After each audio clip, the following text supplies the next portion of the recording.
Hey guys, this is Momo, aka Michel Laredo. I'm a bass player, guitar player, producer, and I also trip out on my site called the Momozone. And you are watching Case for Bass, the awesome place just for bass players. And you're going to learn some other shit too. So rock and roll. Oh, yeah. 1, 2, 3, bass.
Really special episode tonight. We have Michel Momo Laredo, and he's coming to us from Montreal, and we hooked up on Facebook, which is the bass universe lately for connecting with what I call all bassists, great and small. And he is a unique and outstanding figure in the bass world, and we're going to learn more today. And Anthony, I'm going to pass it back and let you go with the first question. All right, awesome. Well, first and foremost, I also want to give you props for the fact that you have the Momozone, which is, besides being a great bass player, you have the Momozone, which you started off way back in the day, obviously. And most people don't think of bass players and motivational speakers, anything that gives positive advice or positive messaging. But you would think that it walks hand in hand. So again, big shouts out to Michel Momo Laredo. Glad to have you on. Welcome to the show. Thank you so much for having me and thinking of me, guys. I really appreciate it. All right, let's talk. What I always like to do first, since we talk bass on this show, is did the bass find you or did you find the bass? Well, I would say that the bass found me. And I can remember the day that it happened too. I think it was it was Troy from the Doobie Brothers who was playing Long Train Running. And I had heard that bass line and it was like jumping out at me, you know what I mean? And then I said, damn, there's something about this bass line that, you know, that I can smell and that I can taste. And then I found out that he was actually playing a Rickenbacker in those days. Which a lot of people maybe do not know, but he's an amazing bass player, and Doobie Brothers was just a fantastic band to me in those days, and then you know I kind of spread out and I jumped into progressive really fast. So the second I heard Chris Squire from Yes, hold on a second. We're not worthy. Chris Squire. Yeah, the second I heard Chris Squire from Yes, I got to tell you, I ran out, got myself a Rickenbacker. I got my first Rickenbacker when I was like 15 years old. And by the time I was 17, I was in a full original progressive band where we were writing 12 and 14-minute like original songs where it was magic, man. We were kids. Like the drummer was 15 and he sounded like fucking Bill Bruford. It was just one of those magic moments where, you know, you had the cassette deck, you would tape all your jams. We were a jam band. And then we would listen to that shit and we'd be able to play it back like note for note. You know, I still wonder how the fuck we were able to do that, but it was a magic band. And you know, the bass journey was really interesting. And strangely enough, in that time period, I got my first 8-string bass, which In that time period back then, you're talking that when you were that young? yeah, I got an You 8-string really- bass. Yeah, it was a Kramer. Kramer made this really weird looking like bitch kind of bass, an 8-string bass, and I remember like looking at it on the back of like some kind of guitar player magazine. There was a little teeny tiny picture of it, and I said, "Oh man, I have to have this," you know. And I remember going to my mother and asking her if she could lend me the money, you know. And my father had like just passed away, and you know, things were really tight, and she said that, you know, we couldn't afford it, and then I gave her this like bad trip that she can buy like books for like my sister and do all this shit, and you know, if I had an 8-string, I would be standing out like a sore thumb playing in a 3-piece band, and then I woke up that morning and there was a check for, I think it was like $1,500, which was a lot of money in that time. It's a lot of cash at the time. Yes, it Yeah, is. and so I went out and I got it, and people freaked out. I freaked out, and you know, the journey began. You know, I loved writing on bass. Wow. Most people just looked at bass players. You know, it was a background thing. You know, in the days, and I love James Jamerson, and like all those kind of you know, all those bass players, the good guys. You know, everything from you know, from John Paul Jones to yeah, you know, all the good guys, you know, Thunder Thumbs, you know, from Louis Johnson, Brother Johnson, he's one of my influences. Yes. you know what I mean? All the guys that truly mattered and made it. I think even Carol Kay was like a very big Carol Kay. influence. You know what I mean? Very talented. Well, we'll call her a silent influence because there's a lot of things that she recorded on that they didn't put her name on records. And you got to find out 15, 20, 30 years later that, you know, she was the go-to studio player for so many hits. And, you know, you're going, wait, she played with a pick? What do you mean? Wait, she played through a guitar amp? What do you mean? And because she had her understanding of guitar jazz, everything really came together for her. Yeah, yeah. And what an amazing creator and woman. And, you know, I mean, you got to mix and match. You know, I find that people, they get too locked up in trends and, you know, with social media and everything. What? You play with a pick? You're not a real bass player. You know what I mean? We know. I got to tell you, man, when I play with a pick, I play with these big ass V picks. The V pick. Listen to this. I have one. Did you hear that? I have one. Listen to this. Yeah. Try and do that with other picks without mentioning name. It just goes and it just fucking sits there, right? So honestly speaking, this is the closest thing to playing with your finger. When I play with a pick like this, what I do is I keep it really close and really tight like this so that my skin hits and the tip of the pick hits as well. And strangely enough, the other day I saw an old like bass instruction video with our boy Chris Squire. Oh wow. Who is actually saying that he does exactly the same thing. I was very surprised. He said, yeah, the reason I play with the pick is because I keep it really tight and I just hit with the skin and the thing and you get this double sound. And it's true, you know, but they didn't have these giant ass picks back then. I have one that's like, it's called the Colossal. We're talking like, I think it's something like, I don't know, like 20, 30 mils thick. Oh, that's oh yeah, man. It's like hitting with a fucking hammer. You know, so you know, oh, you can't do that. You know what? I'll play with my fucking elbow. I don't give a shit. Whatever you know? you got. I'll pull out my dick and I'll start slapping it on my fucking bass, and there's a tone for you. You know, so I mean, it's like anything goes. You know, I just took one of my basses and I'm about to do a series of videos that says what happens if you put guitar pickups inside your bass. And I got to tell you, when you take P90s and you shove them into a bass, I don't care if the poles don't line up. Guess what? It still works. Totally awesome. You see what I mean? So surprise, surprise. You know, it's about, you know, I think the magic of production and bass and writing, there's only one thing that counts.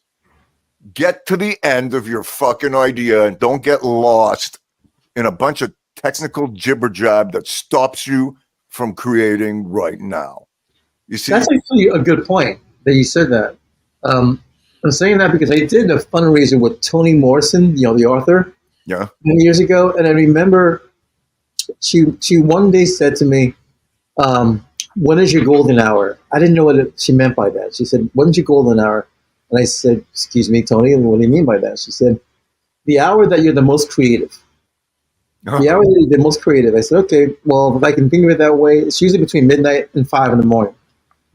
And that's when I become the most euphoric and very creative at that point. And I said, "And what about you?" And she said, "Well, when I write," she goes, "First and foremost, most writers like to have written. They want to get it out of the way, just like you commented. And I say, would you write and edit?" She goes, "No. I would wake up at 4 in the morning, go downstairs with whatever I'm wearing, get a coffee, sit back on her computer, and start writing." But she goes, "The goal is to write and not edit while you're writing. Otherwise, it becomes a big mess." She goes, "That's why you have a copyright editor. Just write. Don't let technical stuff get in the way. Don't worry about it. Just write and let it all flow." And then she would, when she says she would end at about 11 o'clock in the morning. Then she would get her car to drive it down to Princeton because she was an adjunct professor there.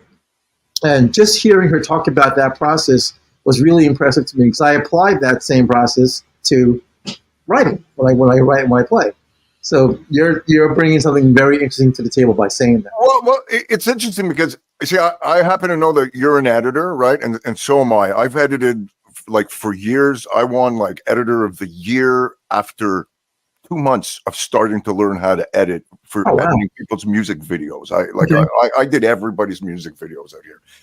That being said, all my years of editing audio and video has taught me something absolutely amazing. Because also directing artists and stuff, you have to kind of pull away their insecurities when you're filming them. It's true. When you're directing them, I used to like put a piece of black tape on the red light so that they can't see that the camera is on, because you know how this works. Usually the first take, or when they're doing the sound test, that's when you should have grabbed them, because that's their best fucking performance. It's their best one. Absolutely. It's the best one. And then the second you're aware, right, of what's going on, they start overthinking shit. And then all of a sudden, boom, let's fucking spend all night and do 200 cuts to get your shit. So now when you take that into consideration, see, I can write like a short book in real time. And if I go back to check it out, the only thing I'll have to do is fix some spelling mistakes and maybe 2% of stuff, because I can edit myself in real time from all the timeline stuff that I have done, right? So when you're used to working with like 90 tracks or taking like a 20-hour set of conversations and having to shrink that down to a half an hour, right? Like I don't need to take notes on anything. I don't need time code. I don't need none of that shit. I have a process that lets me say, this is good, this is good, this is not good, this works, let me switch this here, let me bring it back. And I learned that all from the years of editing, and you can transfer that on to your playing. So jam band, right? So you're jamming, you got your starting riff, you're going on. You should be the first to know when it's time to change. Or if you're repeating something and you've passed like 16 bars on that thing, then it's time to add a little lifter. I learned a lot of stuff from DJs and being in techno and remixing stuff for tons of DJs, where you get to see them repeating stuff over and over again, and they're building stuff up on the same riff, adding little extra riffs underneath to make it feel like it's changing. And then we're doing a mute, we're doing a dropout, we're doing all that shit. And this creates pockets of atmosphere and feelings that let you actually, that goes through your body and that takes you into different places, right? And then there's the classic thing, inspiration, right? Oh, yes. I have a whole different take on that. I believe that inspiration is overrated. I think that the most important thing is that once you've learned what you've learned, once you've been influenced, it's like a baby. Okay. A baby from 0 to 3 years old, whatever you show him, this is going to be the core of what his brain cells are going to adapt Yes. in order to be that as he grows up. Yep. 100% sure this is how this goes. It's science. Absolutely. Same thing happens with music. Once you get influenced when you're younger, like I got influenced by all the guys that we mentioned. Sure. Okay. After that, I stopped listening to music. I'll just listen to certain music here and there. Okay. I don't really listen to that much. Yeah, because I need to influence myself by what naturally comes from within, because otherwise I'm going to be copying a whole bunch of people. And, I had some guy one time who asked me like, how do you do this stuff? Like, how do you get inspired? I said, well, what do you do when you want to write an original song? He says, well, I listen to a bunch of Zeppelin and shit, and then I go and I try and write something. Yeah, but then you start sounding like that. I said, dude, like, you lose you're your way. listening to Zeppelin, and then you're going trying to write something through the same amp and the same guitar. Like, yeah, think about it. You know what I mean? And unfortunately, the same notes. And so honestly speaking, let me interrupt you for 1 second. Gregg has, because you said about copying guys. Gregg has a line that we call people when they basically copy, when they're basically doing their best to copy someone, and they're living off of that. So, Gregg, the line is, we call these people a copycat parrot bitch. Oh, come and it's a double-edged sword, because whether look, the big thing down here in the States now are tribute bands. And if you want to be, a Stevie Nicks, Tom Petty act, and I'm just singling one out, you got to put on the makeup, you got to look the part, and you got to play the instruments, and you got to play the chords. And you might be, a virtuoso musician, when you're not on stage, but when you're on stage, you're now, as Alfonso Johnson put it, you are an actor in a play and you're performing a role. And to go back to just what I do and where I play is, there are no rules. I mean, there's a chord structure and it's in a song that people know, but at the end of the day, I'm reconstructing what comes out of me into what I'm feeling in the room. So that's my name. We got a lot of friends that play in, cover bands and tribute acts, and, they're making really big money and they're doing really, really good shows. But, I think the theme we're getting back to is, where's the original music and where's it going? That's the system's fault, right? That's the system's fault. I'll tell you why. Think about when you were growing up. It's normal that when you first start playing, you want to learn some covers, okay? It's totally normal. You're young, you just heard something, you got inspired. Damn, I need to learn how to play that. Okay, great. But then try and go find a place that'll let you play originals, right? They're not going to let you, right? But if you play covers, though, you can get paid and you can get played, right? Yes. So, when I used to play in cover bands, I used to lie. So I used to give them the song list. Here's all the fucking covers we fucking play. We only played about 5 or 6 of those things. The rest were all original. So now you have to say, well, how do you get away with that? I'll tell you why. It's because I went in with so much fucking gear, like 200 lights, smoke, dry ice, fucking bombs. I had like I even had some bands that had like 6 girls in it, right? And he's right. And the original shit, right, sounded fucking great, right? Because I've been writing original shit since I'm a kid, right? I'm not ashamed to say that I can't even play. I don't know how to play a cover. Somebody brought me to a jam not long ago, and they said, "Hey, let's get up there. We're playing all these covers," and they had to force me to get up there and play some of these covers. I had to sit down and fucking learn them, right? And then it was like, oh no, but you could stick me up there and say 1, 2, 3, go, and play original shit, and I will drive people into a direction. You know what I mean? Because this is what I do. But nice. But it's part of the system, right? They haven't encouraged Even on these game shows, on all these, America's Got Talents and shit, are they going to let you go out there and play a fucking original? No, you have to play a cover because you know the way TV people work. No, if they don't know the tune, then nobody's going to listen to it. Well, Classic. it's an old theme. It's called "You Have to Pay the King," and it's all about royalties. Yes. And everything today is legal, licensed, and published. Mhm. And Anthony and I grew up in and outside New York City, and Yes. one of the thing is you couldn't even bring original material that wasn't, quote, solicited. Now, You're a fucking lawyer. You weren't even allowed to bring a fucking original song to a fucking record company without a lawyer bringing it to you there first. That was sick when that happened. and they wouldn't take it unless it was solicited. And Anthony's big into original music. I was into the mid '90s, into showcasing in the Village, and there seemed to be an open market to go play originals even today. They're still banging out there, and but what everyone learned was if I was just playing Cheap Trick cover tunes, since Cheap Trick came out, I'd be on a world tour with an annuity program for retirement. I have a friend who's in a really good Cheap Trick band, as a matter of fact. Exactly. He's a really nice guy. He's a really nice guy too. And the thing is, Cheap Trick is still playing. Hmm. I love those guys, man. I saw those guys. They're awesome. Opening up.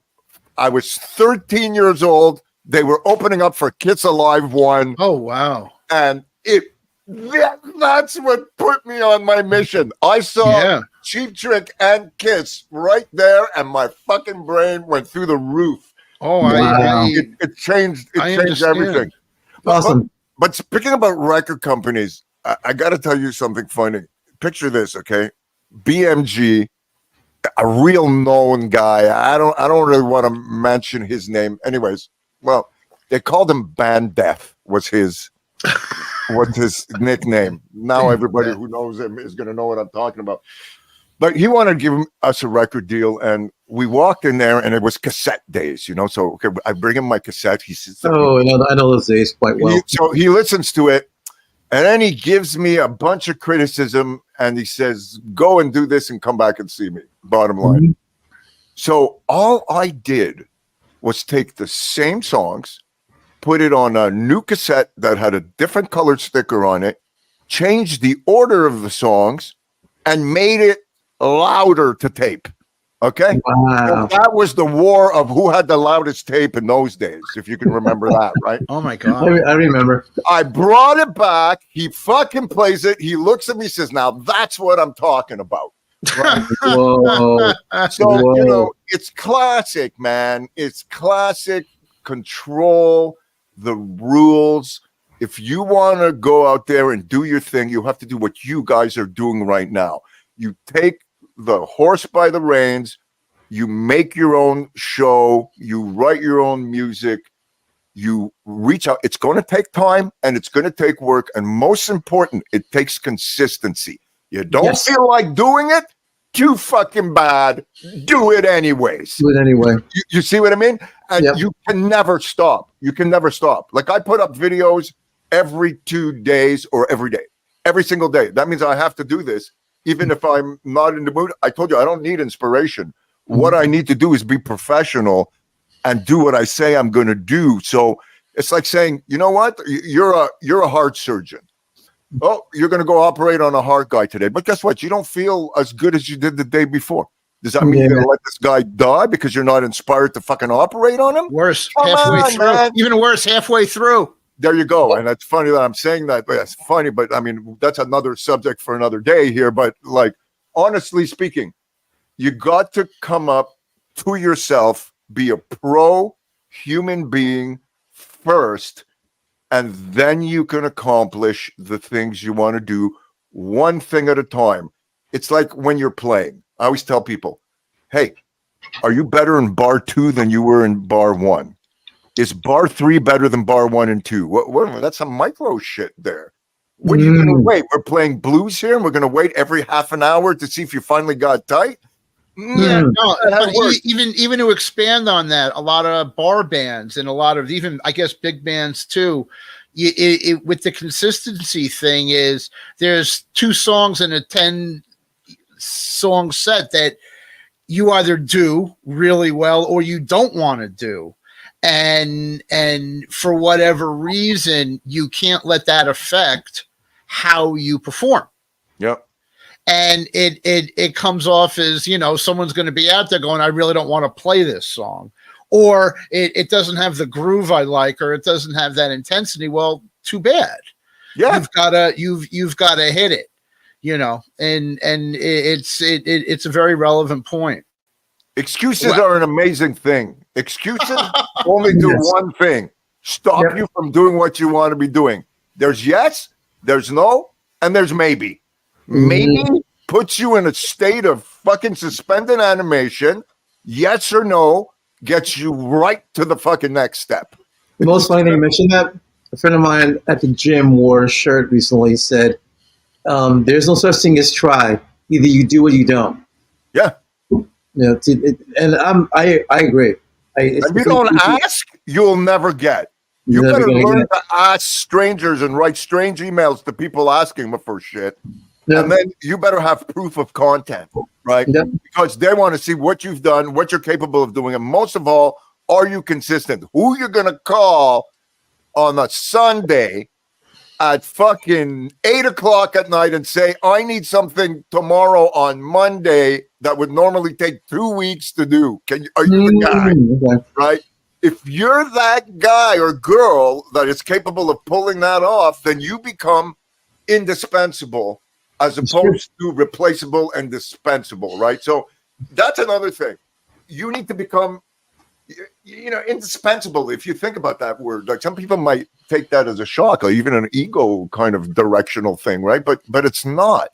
If you're serious enough to put in the time to learn how to become a better player or a better thing, it's like I was always a horrible guy at soldering and shit. And then last year I said, fuck this shit. I'm going to go buy myself a really good soldering iron and I'm going to learn how to solder. And I realized, hey man, if you don't buy like $90 solder, right? And people buying a cheap solder and they get that cheap little $10 soldering gun and you don't get like a real soldering gun with a fucking temperature gauge on it. Yeah. You're never going to be able to do a nice solder job. And then I went out and I got all the tools, right, that I used to be afraid of so that I can level my necks and the right fucking files to do the side of the frets. And, I learned how to do all that shit. And lately I've been doing like woodworking where I'm filling in like holes and cracks and my worst nightmare because I was a butcher for that shit. You know what I mean? Okay. But I figured out how to do it. I hollowed out my own basses and stuck guitar pickups in it and made it look fucking real. You know what I mean? So that is amazing. Awesome. I like that. Speaking of that, like, when did you decide that you were going to modify your instruments? I mean, look, obviously you're the Rickenbacker back in the day, but then you got ballsy enough because most people, when you're playing around with your instrument, the last thing you want to do, it's almost like a piece of art in a lot of ways. He doesn't want to destroy it. Yeah, you don't want to destroy exactly. You don't want to destroy it. It's like, what made you say, I'm willing to take this beautiful piece of instrument and butcher it and add all kinds of cool stuff inside. Okay, it's a tricky situation, right? Because it's kind of like, when you get a brand new instrument and you get your first scratch on it, right? Yes. What happens is that really pisses you off. It actually ruins your day. You fucking look at it from every fucking angle and you fucking say, what the fuck, right? And then what happens at one point, right? You get other scratches and shit, and then you forget about it. And it just looks normal. You've accepted that is that. Okay, so if you take that into consideration, right, the first cut is always the deepest, like the song said. But hang on, I'm going to show you something. Like, this used to be a bass 6. Oh.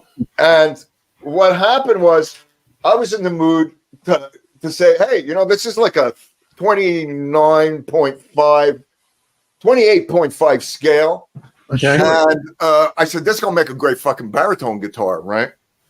I said, I need to stick some fucking Seymour Duncan P90s into this thing, right? Wow. So I said, okay. So I went, I didn't have the right tools. I went in with a fucking chisel and shit. Right. And then I butchered, like, the cut of the whole entire thing. And then I figured out that there's something out there for people who actually do that. When they butcher a Les Paul, trying to put like fucking P90s in there, they have these kind of covers that are like fuck up covers to cover your fuck up. Right? I'm in that business. It looks like fucking wicked, right? So it kind of ended up looking future. And then when that happened, I said, I better go get like some fucking real tools. I need a router. I got to get a Dremel. I got to get all the different things. And I went out and I went nuts. And I started watching like YouTube videos like everywhere. So and then I like these covers so much that I took one of my 8 strings and check this look. Oh my God. So It's a racing stripe. this is a racing stripe. So I put 2 guitar P90s in here and mounted. I put a third pickup smack under this P fucking thing with 2 different outputs. So this middle pickup comes out to one output, and then these 2 work on this 3-way switch. Whoa. And it splits into single coil if I want to. This is one of my Momo Mod 8s. Whoa. Made by Music Vox. Sounds like a fucking piano, and this looks like a fucking Harley. I love it. And that's an 8-string. This is an 8-string. Yeah, that's cool. That's awesome, dude. I'm really That's crazy. into, all these 8-string basses are really cool. This is another one of my signatures, all red metallic. Wow. Yeah. Did you, now you don't paint it yourself. You have No, Matt from Music Vox let me co-design the look and the entire thing, the electronics and whatnot, and then we get them made. And Music Vox has been around for over 25 years. They started off in the Austin Powers movie. The Daddy Wasn't There. They made that super whack guitar that everybody fucking freaked out on. This one, the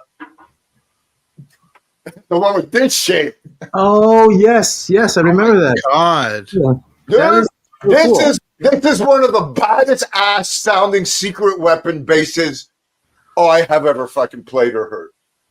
Wow. So, it's very, very cool. And then Yeah, baby. what I did is Yeah, baby. I expanded on it and I made an XL version, That's cool. which Wow. is this one's all like a Peace Army sign one. This one's called a Bass Cadet. It's fucking really cool. I love the color. Yeah, we like Oh, the yeah, color. yeah. Oh, it's gorgeous. They sound absolutely stupendous. And of course, they also come in 12s. So this is a 12er. Oh wow. 3 octaves. Wow. That's You know, crazy. They sound. Explain the 12 string. Explain how that works as far as tuning goes. Okay, well, And here's the gauges of the strings as well. these are 95 is on the low end Okay. to 45. Okay. So it's a set of like light, very light. Yeah, they're lights. Bass strings. Okay. And then there's matching octaves. So what happens here is I personally tune them to an octave. So it sounds like a piano. Okay. But you can tune these to thirds, to fourths, to fifths. You can hit a note, make it sound like a fucking chord, and you could really pick. I like picking shit like a banjo almost on Sure. instruments, which is pretty cool. Mm-hmm. This has got an insane preamp in it that jacks up the the sound of these pickups with a high, low, and a mid EQ section that you can turn on or off. And there is two Two outputs. jacks. Oh wow, okay. Stereo out. So what happens is I can run, I usually run one either into a totally clean sound and then the other one fully distorted so that I can really control my sound. Okay. Or I could run one into like full clean spatial kind of reverbs and delay effects and whatnot. And then, wind up putting the other one clean or distorted. So they're a fucking blast. Just Nice. to ask, that's 3 pickups in that bass? No, this one's got 2 pickups. And one of my latest favorites is this fucking rocket ship. Where am I? Here, check this shit out. Okay. So this thing is truly like I just did a demo with this thing with the new I got a Sansamp Paradriver DI. Wait, to be fair, wait, hold the body up so we can see the body. Oh yeah. There we go. Here we go. That. Wow. Very, very nice. Okay, so this bass is perfectly balanced and it is the lightest bass neck through instrument in the world. It really weighs nothing. It's got 1 pickup, 1 volume, 1 concentric tone, and all this switch does is split between full coil, top coil, back coil. Wow. Okay. This thing sounds like an insane cross between a jazz bass and a kind of a Music Man, and with its own kind of trip. And what happens with this is my favorite new guitar to play is the matching guitar, right? Oh my God. Here's the thing about these guitars, right? Let me see if I can show you. That's pretty cool. That is awesome. What happens is when you wear them low like this, first of all, not only do I think it looks killer, but they sound phenomenal because it's got the 3 best pickups. I picked these pickups to be in here. We have a split rail in the back. Okay. We have a mini humbucker in the middle, and we have a Nice. Telecaster pickup in the front. Oh, wow. So what happens is it's like a ridiculous studio sounding guitar that you can get every sound you wish. And here's the trip, dude. When I'm sitting here and I'm writing and I'm programming, I could wear it up like right here. Okay. So I'm playing, I play some tracks, go do some editing, do some shit, boom, bang. The most comfortable guitar to sit and play while you're recording, sitting in a chair. Wow. That's awesome. So I like the whole concept. It's like a roll of lifesavers. There's going to be something in it for you, and then there's 3 things you never tried before, and it's all going to be there, and you can mix and match. Like there's when we talk to other bass players, we see these really high end custom basses, but at some point they have elements that are strictly traditional and yet strictly brand new off the chart. And it's nice to see that in a guitar, because it was one of the first things you spoke about was basically getting pigeonholed into an extreme. yeah, And it looks like, where you're offers, a 360-degree option of That's where right. to go. You got to be able to give people options because it's about creativity. You see, this is actually really interesting. So what's happening here? This one's called. I don't know if you can see this. Wait, it's too glassy. It's called Laredo. Oh, it's in the mirror. There it is. Yeah. So what happens here? It's like a giant harp, right? What happens is this is nothing but high strings. So imagine a 34-inch super mandolin, and that's what this is. This is Wow. absolutely one of the most inspiring things that I have ever played. this is really great. I installed this this kind of knob here that is a volume, but that also has a kill switch built into it, so I can do all this great stuttering shit. Nice. And as well as, like I said, it sounds like a beautiful harp. And, you know, again, very inspiring as a bass player to be able to, you know, because bass players, you know, you can pick up a guitar. It's not even about playing chords. You can double up your shit, right? And you know how cool that sounds when a distorted guitar doubles up a bass line, right? Is that 8 strings? Yep, this is 8 strings. And it's kind of like a 4-string, 8-string guitar. Yeah, it's like a 4-string with 4 little friends that live right beside the big string. But it's in a bass construct. It's in a bass construct. I showed this one to Billy Sheehan, and he flipped out. Billy actually went out and bought a 12-string bass from Music Vox, and I did an interview with him where he was showing it, and I was showing him this, and you know, he was tripping that, you know, because him too, he likes to think outside the box when it comes to 12. Oh my God! When Anthony and I had interviewed him, one of the really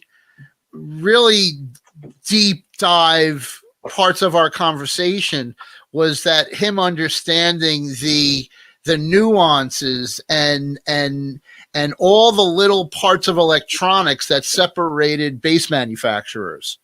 Yeah. And I'm like, maybe I'm overstating it a little, but he was merging the Gibson into the Fender, into the all kinds of different types of manufacturing.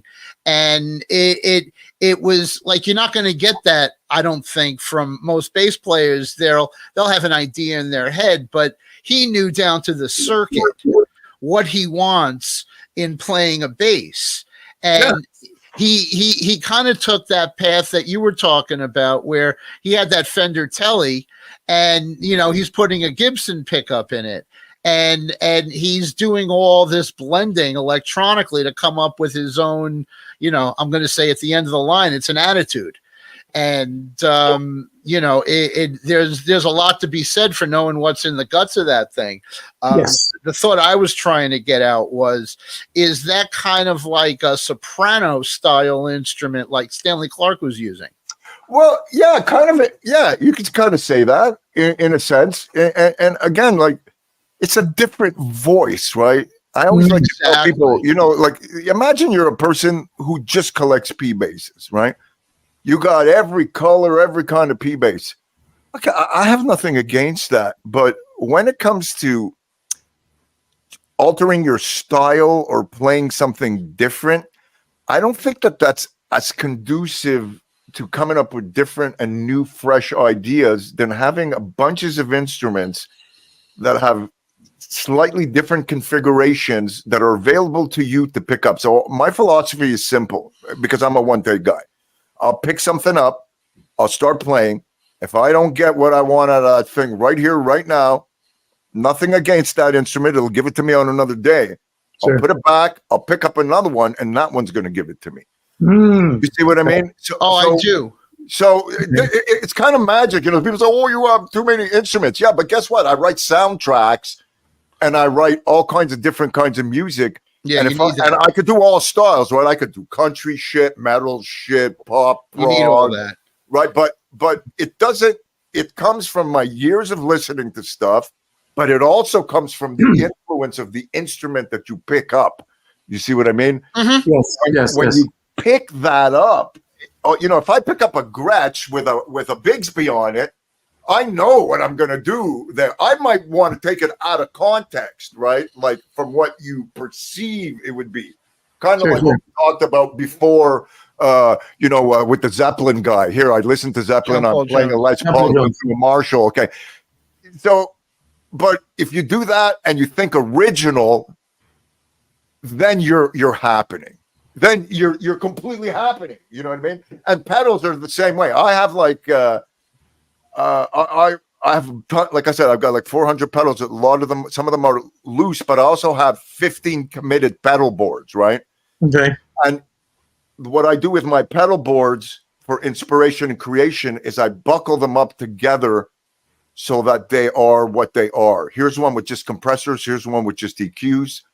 Here's Wow. one with just distortions. Here's one with just Wow. fuzzies, so that I can switch orders, because the amount of times I've put together big ass boards and say, you know what, I Yeah, need to no. fucking change And this order. then you got to worry about your connections and your signals. Oh my God. And I cut custom cables, right? Let me ask you this. And sorry to interrupt you. No. Is there ever a point in time where are you that organized with, you said you have 400 pedals. Yeah. So you don't ever get confused where you say, I'm a little lost here? Or do you have it down to a science at this point? No, I got it down to a science. I have it down to a science. I have like mini boards, right? Like here, I'll show you.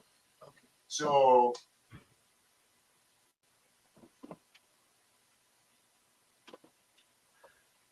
This is great. It is. This is great. this is what I consider to be my. Honestly, Momo, if I had your room, you'd I'd have never to bring me meals and make sure there's a toilet nearby. I would never leave. And you would freak out because this is not a very big room, but it's so organized. The amount of shit that's in this room. It's my wife always says if a psychiatrist walked in here, I've got like 180 Funko dolls of every rock star that inspired me on my walls here, right?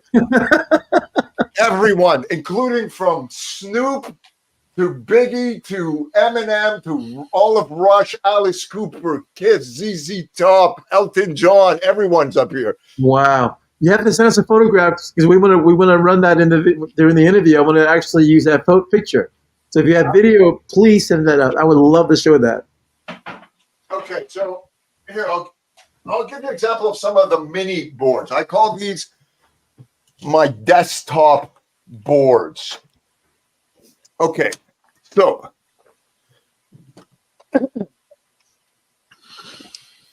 so for instance, like this guy,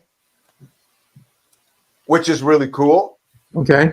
So what we have here is I have a Zvex Fuzz Factory. Okay. I have a Tech 21 Liverpool, which is a kind of a Vox pedal. Okay. One of my favorite pedals on earth, which is the Sansam GT2, going into a noise gate. Okay. Okay. With this works on bass or guitar, and it fucking kills. Mm. So if I want to now put some modular effects, here's one of my favorite modular effects things. So over here, MXR phaser. yeah, I live for that thing. It's a really cool phaser. I say it again. Wow. And, Okay, Earthquake shout out to Daryl. is a fucking amazing company. This is one of the best vibratos I've ever used. Who's that? Earthquaker devices. Okay. I have a shitload of their pedals. They're fucking killer. This is Old Blood Noise Endeavors. This is like some kind of reverse reverb that is fucking beyond amazing. That goes into this phaser over here. Oh, I'm looking at stuff backwards. I'm getting Okay. And this Marshall Echo Head is one of my super secret weapons. I have like about 4 of these stashed on different boards. They're my favorite lo-fi delays that you can put a tap tempo on. That works so good on bass. Could you talk about your modified on-off switch? Yes. Right. Are you talking about this? Well, I'm looking at the phaser, and it looks like it has one of those industrial. Do not hit unless there's an emergency. Yeah. No, I put these on all my pedals. They're called barefoot knobs. So what happens is, first of all, it looks a lot cooler, and a lot of times I put all my pedals up on keyboard stands and I surround myself with them, like hit them with your hand. maybe 80 of them. And then what happens is I could just bam, I punch them with my fist when I'm playing my basses. It just looks fucking cool. Wow. Okay. And this over here, no, this way. Yeah, this is this is Death by Audio. It's called The Rooms. This is a phenomenal, insane reverb that really kicks ass. So, these boards, I could interchange them. This here is another one of my absolutely favorite fucking boards. We have a full blown EQ. EQs are important. Sure, of course. This is called the Crayon by JHS. This is kind of like basically a piece of a Neve board that they've come up with. Wow. Which sounds absolutely amazing. They don't make this anymore. Octave Clang by Audio, which is a kind of it's a high octave fuzz that sounds retarded on bass or guitar, and one of my favorite pedals on earth, which is this germanium filter by Death by Audio as well, which is great. And this thing. If I can ask, are these hand wired pedals? Are these all like some of them are, some of them are not? This guy too, Jupiter Effects from Germany. Okay. This is an actual preamp from an old Akai, an Akai stereo. Reel. Yeah. Oh wow. Yeah. So the guy redid this, and fucking out of control. This is a great fuzz board that I really love. Again, Death by Audio, one of my favorite companies for I destruction. like that. Fuzz War. That's awesome. But then, I've got pedals like fucking everywhere. Like, well, you said you have over 400 in total. Yeah. Did you modify? Do you make those boards, or do you buy them? I make all these boards myself. Okay. Everything is super clean underneath. You have to keep stuff clean, and I use like the best Velcro, which is it's expensive shit, but you got to use it, and it's called Power Grip. Okay. When you say expensive, how expensive? Like, what's expensive as far as Velcro goes? Well, if you go to the dollar store, you're gonna get a piece. You're gonna get a whole set of a big piece of Velcro and shit. But this worked like, twice. This cost me like about $20 a meter, right? Yeah. For this particular Velcro. And what happens is it doesn't have two sides. It's a one-sided Velcro hook and loop that just basically locks into itself. It goes click. And then what happens, I like to say, it's like it's poured in cement. I can't even fucking move this pedal if I tried. Wow. If I want to take this off, I have to put a screwdriver under here and go clack, and then it'll unlock. No, it's the truth. So that would be the equivalent to gaffer's tape for us in production, where once it's locked in, but when you pull it up, it doesn't damage the wood or it doesn't damage the material at all. That would be painter's tape, right? Because otherwise, like I use Gorilla tape, right? And that's the best, most expensive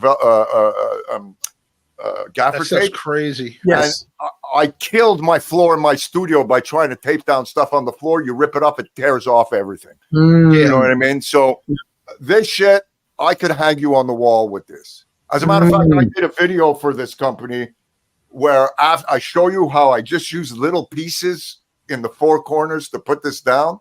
Okay. And I'm taking the board and I'm punching it with all my might. I even sprained my arm and nothing. And some people put big chunks of that shit. I just put little mini squares in the corners, right?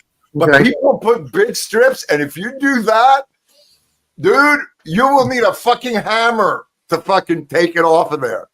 Wow. So it's pretty cool.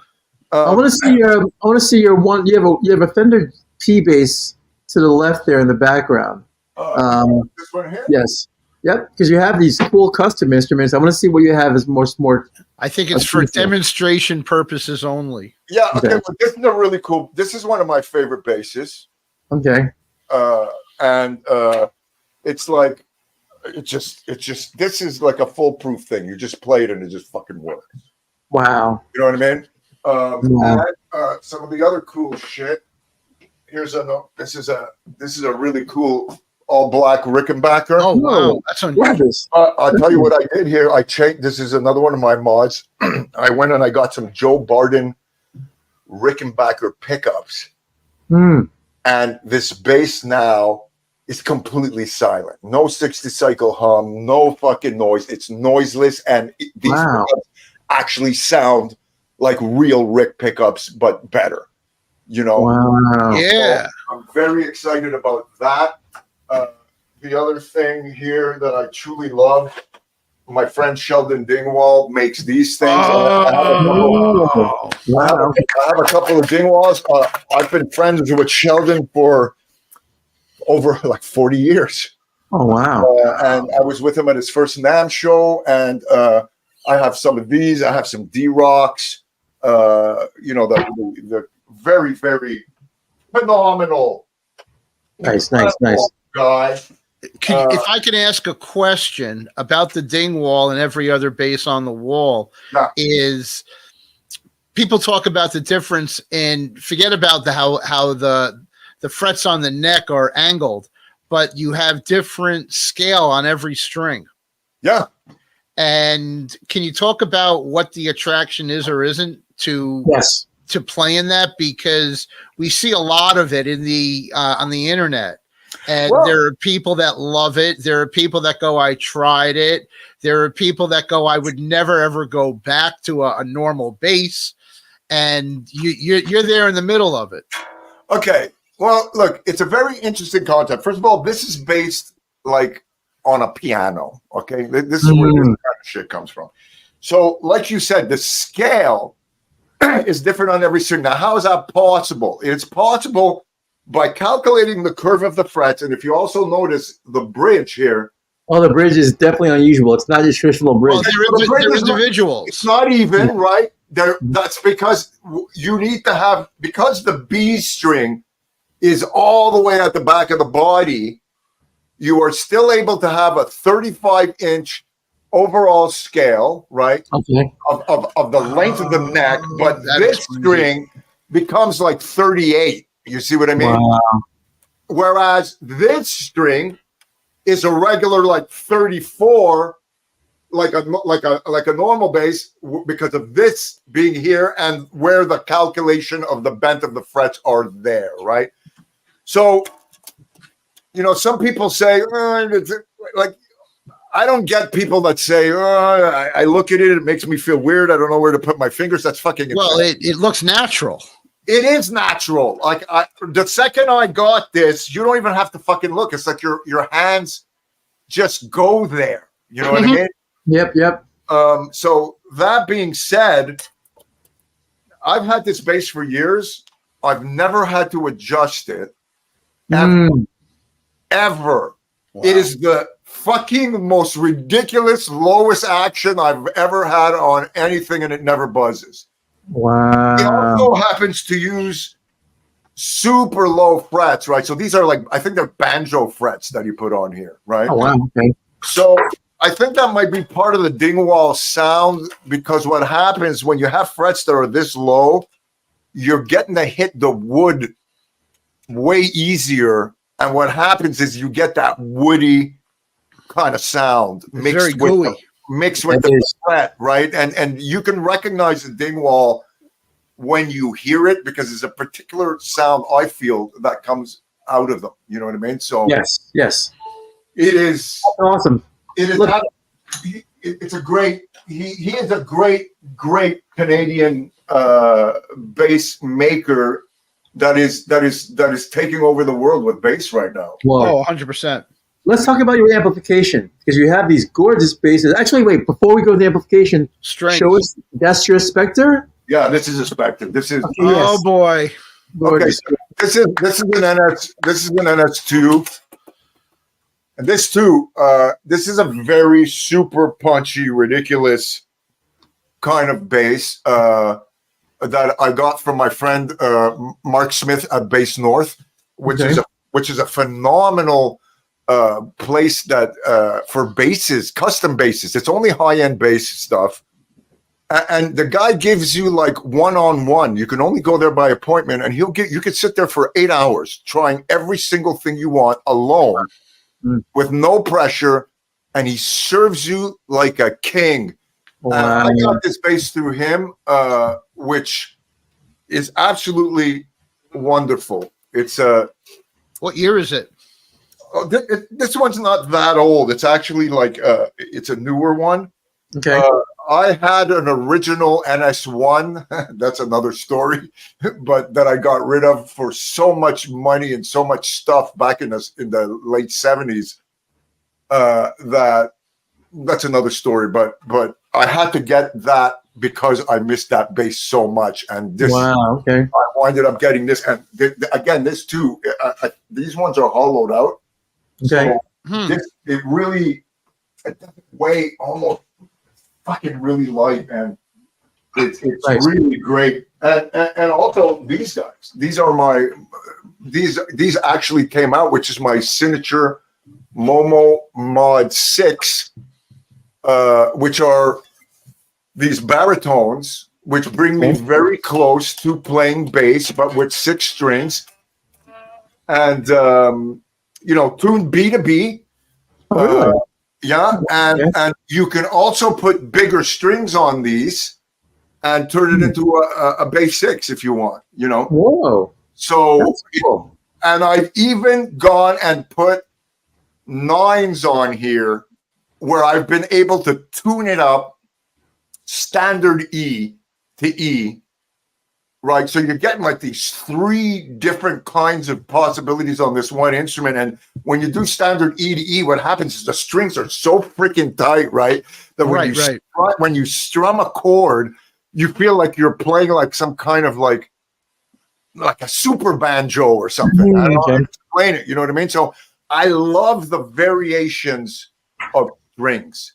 My friend Brandino always told me that how important strings are, and that each instrument will have a certain amount of strings that it loves. You know what I mean? And I learned that. Actually, he's the one that triggered me for all that.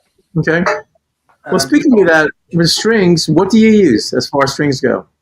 I like the NYXLs by D'Addario. D'Addario, yes. Yeah, I really like those a lot. I generally put those on all my basses, and on my 8 strings, I'm using DR 8 and 12 bass strings. Nice. They're really good. On a couple of other, I have some other basses that I've got some Roto Sound shit on. Okay. And on my guitars, I actually really like bass boomers on guitar, believe it or not. There you go. The old boomers make fantastic guitar strings. They just really play well, and it's just fucking phenomenal, man. Awesome. Amplification, because you got these great. When you play, I've been watching your videos left and right. It sounds super, super good. Like, what are you running? Are you recording into a source and then integrating it into your video edit? Okay. No, it's live. When you the stuff you see me playing is full live. It's just as I'm doing it, as I'm writing it. Okay, so that's interesting. I was like an Ampeg and an orange guy for a very, very long time, and I do have Ampegs and oranges in the house. But over the last X amount of years, because you want to get moving fast and make stuff happen, and also control the volume, right? Sure. I don't want to be blowing the fucking my wife out of the fucking house and potential going through to other neighbors and stuff across the street and letting them know what's even happening in here, right? So I have to tell you, I am truly in love with all Tech 21 products. Oh, wow. I used to be into Dark Glass a lot. Okay. I was even endorsed by them for years. And then what happened was, I just kind of, I don't want to say fell out of love with them. When they sold it to Korg, shit started to kind of alter. They changed the marketing. They started changing up the pedals and stuff like that. And I found them too much, shall I put it? They have a built-in sound, regardless of what model you get, that you can't get away from. Okay. And I went back to the love of what I started on. My very first pedal I ever bought when I was way younger, which was the bass driver by Tech 21. And I said, let me go back to Tech 21 and see what happened. So this Sansamp GT2, the Paradrive, this fucking VT bass over here, right? Mm-hmm. These are some of the single best direct sounds, and everything you hear me do is coming straight through that. Plugged straight into my sound card, No fucking mess. I can get any kind of sound from clean to mean and everything in between happening with that. There's a parallel output, right? So what happens is that parallel output stays clean. So you can run that parallel output into one channel where you get your clean signal. You can distort or grind the other channel that goes into another channel. Okay. Or you can take that parallel out and run that into another pedal and then put that into the channel, right? So Wow. what's happening is it's just, I don't know, Endless. man. It's endless. And not just endless, it's simple. It's simple. That's why I build these boards, right? So I don't have to. Like I said, I have big giant boards too, right?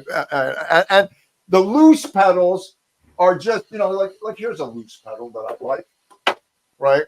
It's this thing. Have you ever seen this thing? Plasma. No. Okay, this is fucking sick. This runs that.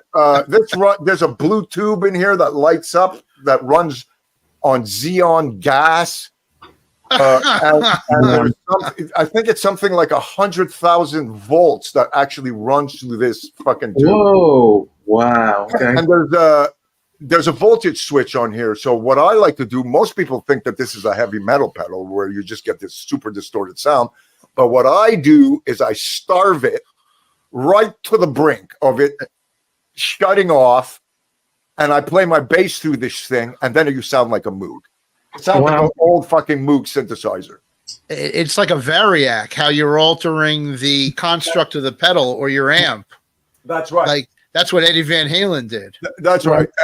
And here's another pedal that I actually designed with Morley that just came out. That is absolutely fantastic. And this is called the Volume Commander. Okay.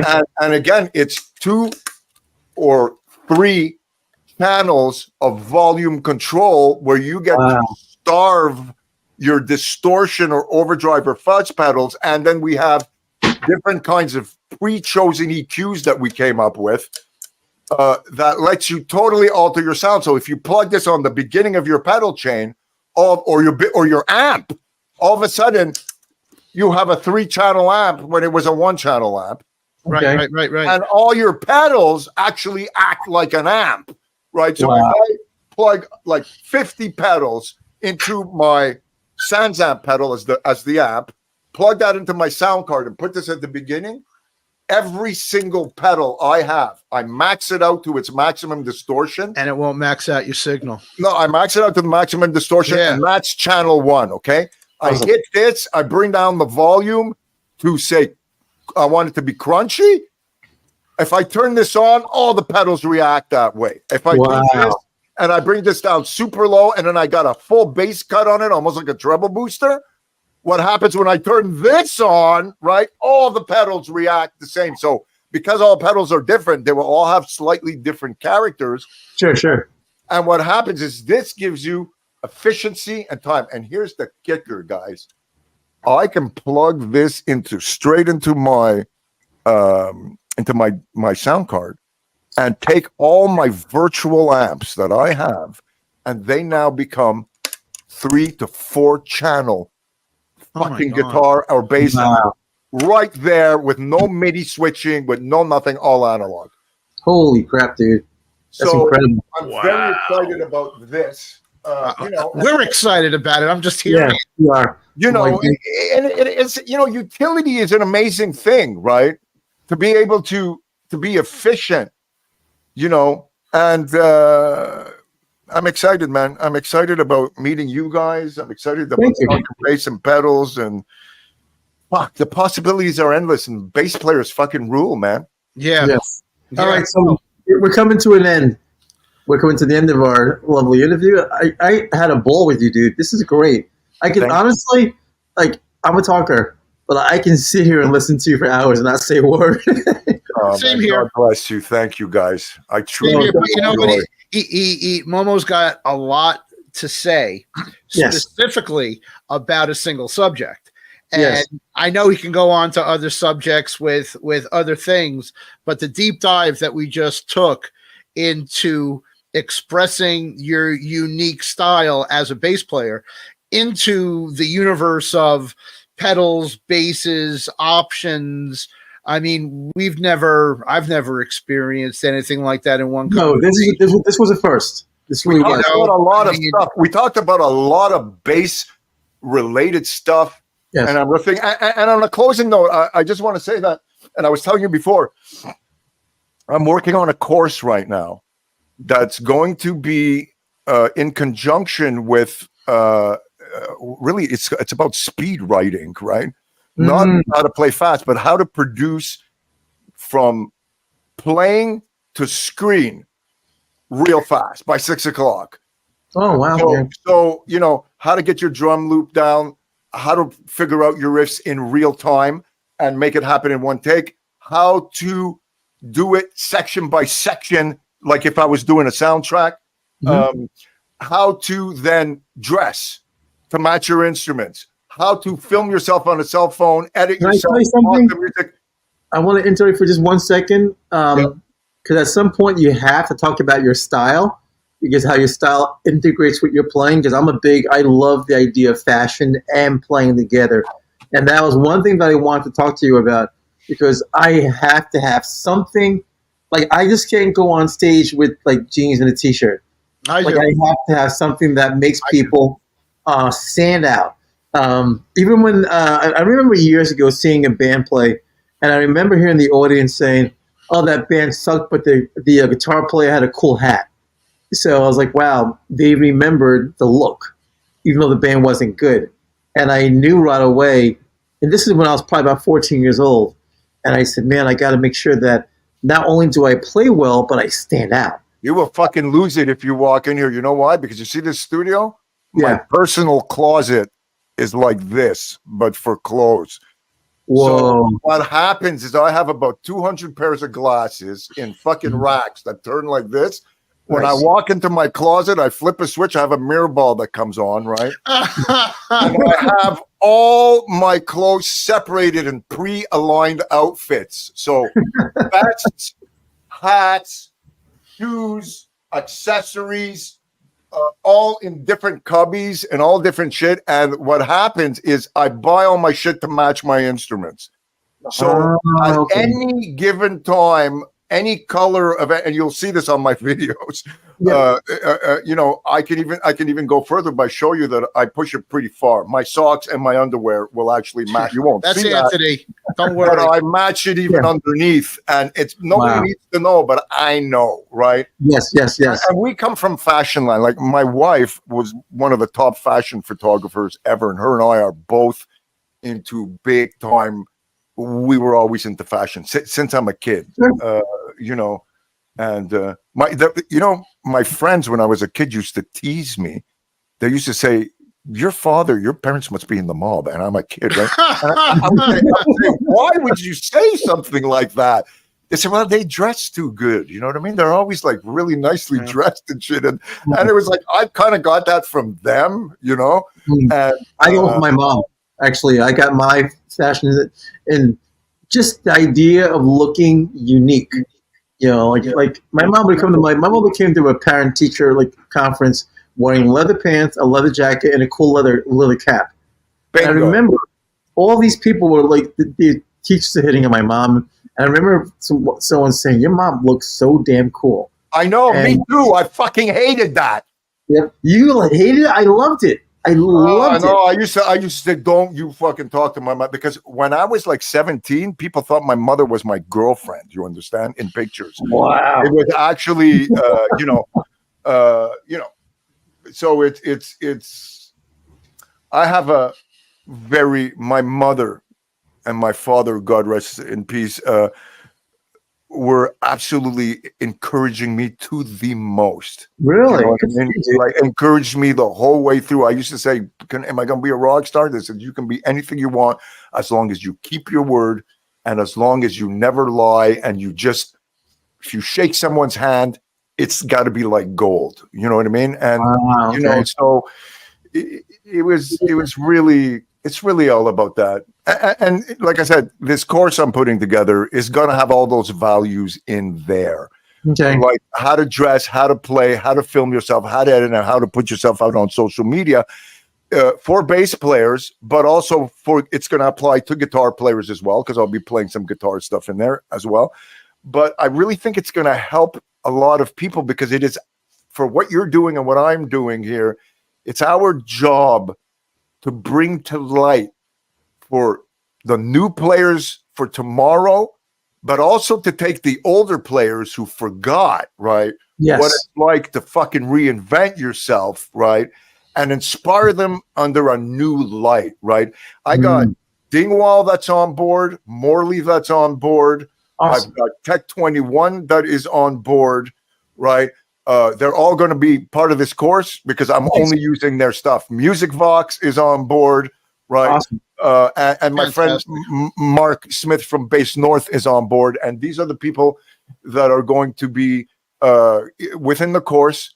The stuff I believe in, the people I believe in the most, that have family values, that haven't been swallowed by corporate insanity and you know, people that they got to answer to. These are people that still are in contact with their peeps, their customers. They respond to them. I love it.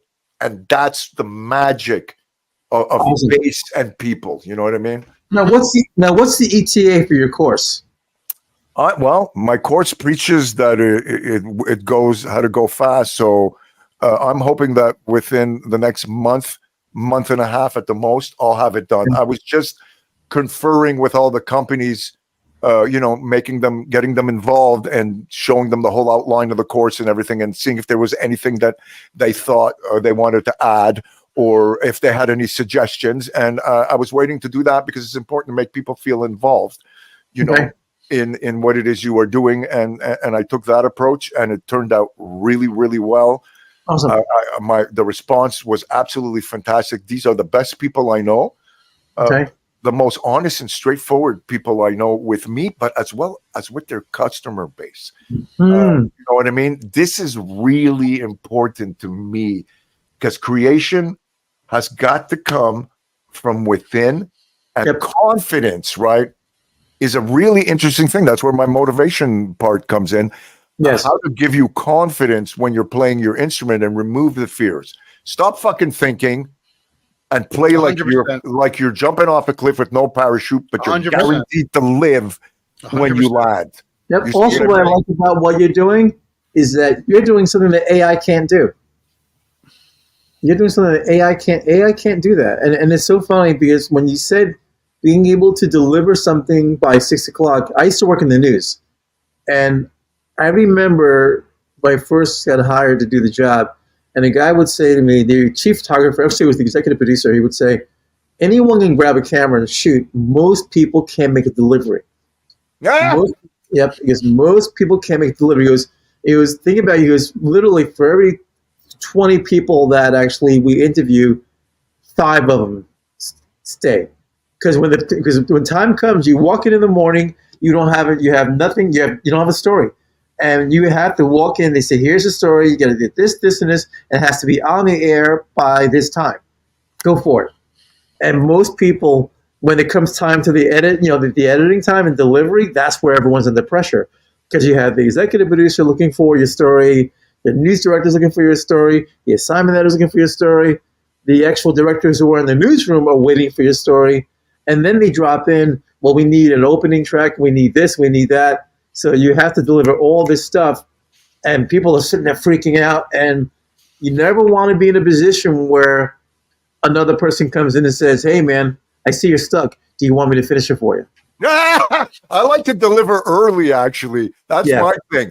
I like to deliver early, and that always freaks people out. You got to push yourself, man. You know, I've been working with this one guy for the last 25 years, one of the biggest playwright guys in Quebec, okay?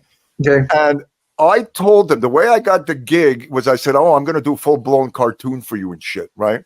Now, I didn't know how to do that shit, but I was coming out of Ubisoft, and I figured, okay, man, you know, I'm going to use my guys over there. I have an animator, I have a shit. And one of them got divorced.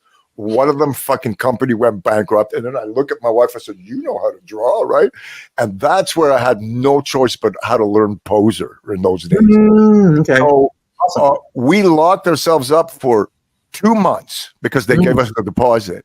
Okay. And the rendering took so fucking long, right? For like 5 seconds was like taking like 3 hours, right?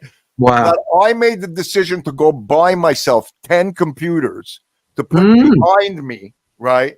To render so that I could keep working on my main computer. And I was Wow. setting my alarm clock every 2 hours for a month to wake up to go change tracks and re-render shit so I can get all the pieces to be able to sew them together, right? Wow. When I was finished that, everybody looked at me and said, who the fuck did this? I said, we did this.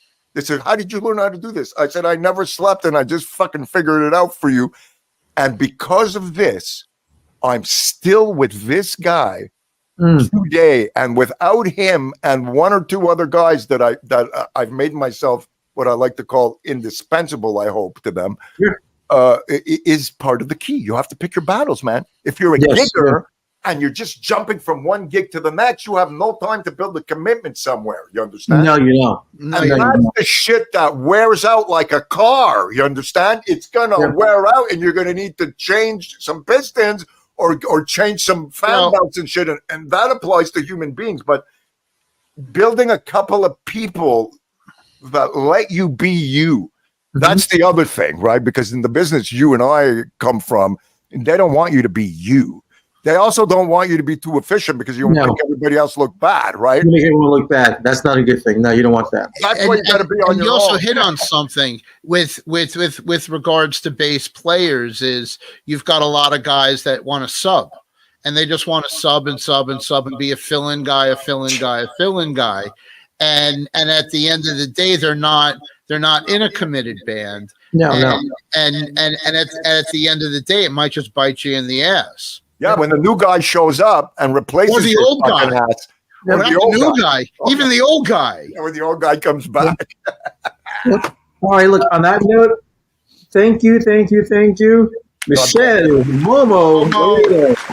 Momo. Check out your podcast. By the way, we want to do another version of this when you finally release your program.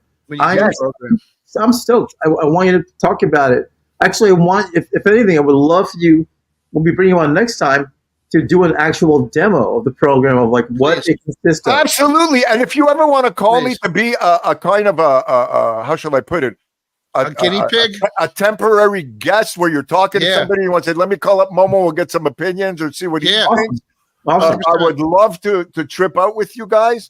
Dude, that would be awesome. Yeah, I'm going to hook you guys up with my buddy Brandino. He's the one who replaced James Jamerson with Aretha Franklin for 22 years. And he's the king of bass. He's amazing. And I'll get you his coordinates. You should really be interviewing him. He's amazing. We have something called the Brandino Momo Show, too, where we do ridiculous shit. Dude, send the links. Yep. All right, awesome. Please. Thanks, dude. Oh, thank you for having me. Yep.